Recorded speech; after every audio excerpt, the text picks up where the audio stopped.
All right, this is the part of the show where we get to the heart of the political debate, where all sides are fair game. Now, one of the focal points in the Republican race seems to be all that negative advertising, also the super PACs behind a lot of it, ads like the one attacking Mitt Romney over Bain Capital.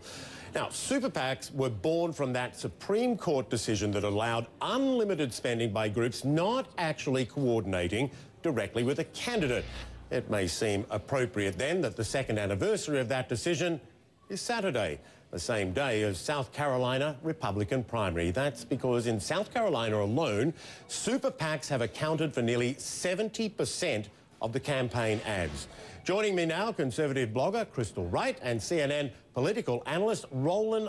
Martin, the biggest battle of the super PACs has been between Newt Gingrich and Mitt Romney. Roland, you know, when you're talking about these negative ads, and they're meant to be at arm's length from the candidates, I mean, what damage is being done to the system? What are the candidates saying makes them okay?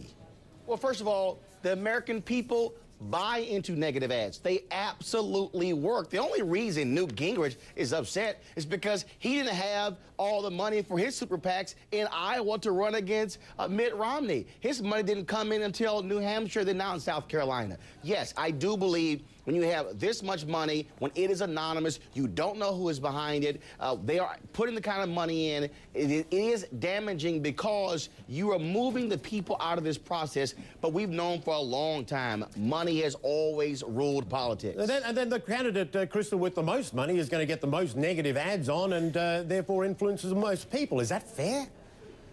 You know what? Nothing is fair in politics. All this hoopla over all these super PAC ads, Mitt Romney had it right. You know what? It's a part of the political game. So if candidates had the ability to raise unlimited amounts of money, we wouldn't have to worry about this. Candidates would be held accountable for their own messaging. I think, look, super PAC ads, like all political ads, if they're negative, they're going to have a negative effect on the opponents. So candidates like Gingrich and others and Santorum need to really quit the whining, folks. I mean, last night's debate... Shouldn't they be winning based on what they can do, not what the other guy hasn't done? Yes, that's what the debates are about. That's never been the case in politics. You know, I want to play you a chunk from... That's never been the case in politics. All right, let me play you a chunk from a Rick Santorum event this morning and we'll discuss. This is a character issue.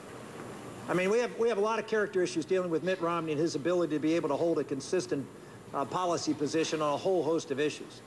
But when now he's trying to run for president of the United States and there's ads out there that are absolutely certifiably false, and he says they're okay because it gets him political advantage, this is a huge character issue on Mitt Romney's part. He needs to step up and do the right thing and quit playing dirty politics.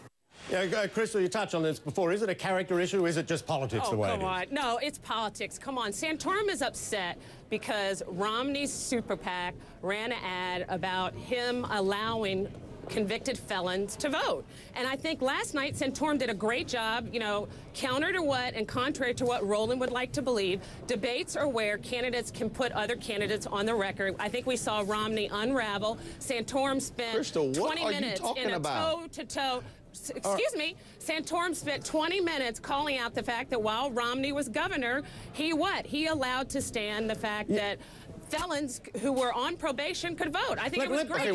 So negative ads, wait a minute, negative ads do have an effect, but it's not all in the political process. All right, Roland, very quickly, because I want to put something else to you, Roland. So ridiculous. Crystal, Crystal, breathe. Barack Obama's going to raise $1 breathe. billion. All right, Crystal, let Roland have a go now. Come on. I'm breathing, Roland. Okay, first of all, Crystal, please breathe. Here's the deal.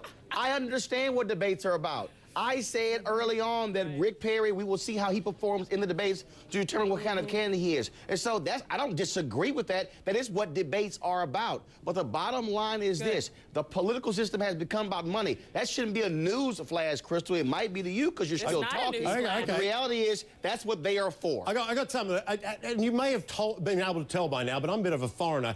I look in it, I've been here for 20 years, but I look in at this system and I see... No, you sound like you're from South Carolina. Yeah, I'm from the deep south. Australia.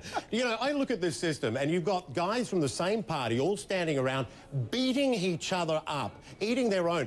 How damaging is that to the political party that is doing the beating up? Because in the end, they turn around, as we saw John Huntsman do, one day saying he's unelectable, next saying he's a great guy. Roland, you first very quickly. We're going to get Crystal Well, look, obviously that has always been the case, unlike other countries where it's really about the party and not the person. But that's what it's all about. And again, remember, when Hillary Clinton ran those 3 a.m. ads against then Senator Obama in 2008, the GOP played on that. This is what happens because you have a intra-party fight, then you have a general election fight. That's not going to change ever. Is that a good idea, though, Crystal? Isn't it damaging? I mean, look, in 2008, as Roland pointed out, we saw Hillary Clinton, Biden, Obama, everybody was slinging the mud every which way. But people forget that, I guess, because, you know, it was a Democrat primary. Fast forward to today. Romney, no one forgot. This is about, excuse me, this is about the process working itself out and conservative voters coming to terms with whoever the nominee is. It looks like it's going to be Romney, and I think it's a good thing for Romney. It's like a proving ground. It's a dress rehearsal for what he's going to face against Barack Obama, and he should look at it that way. Good to see you guys. That's Roland Martin, Crystal Wright. Appreciate that. That is fair game. We'll be speaking again, I'm sure. All right, a revelation today from America's favourite Southern chef. Paula Dean says